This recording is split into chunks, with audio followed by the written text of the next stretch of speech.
Ćao, jučer sam zaledila evo ovog ponija i sada ću da je odledim.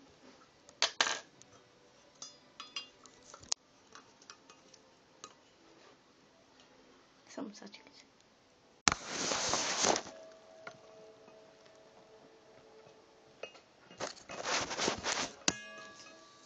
Evo ga.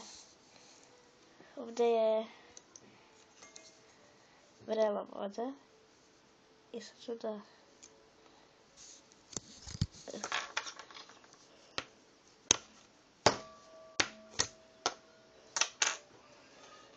malo više.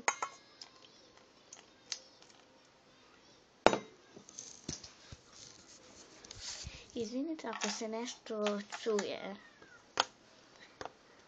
Moja sestra nešto gleda.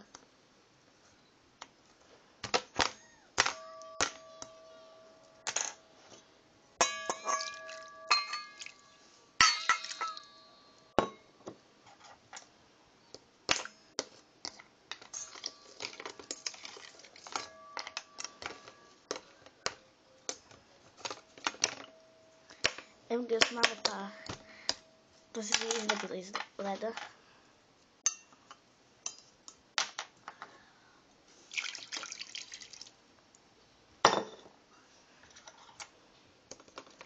Evo ga.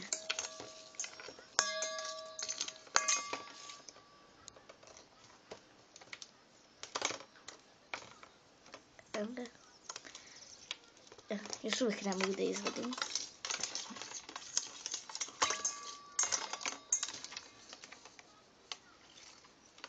Evo ga, već sam istopila. Evo ga. Izvadila sam je iz leda. I to je to, možda ću snimiti i drugi deo sa Fluttersha i... Ćao!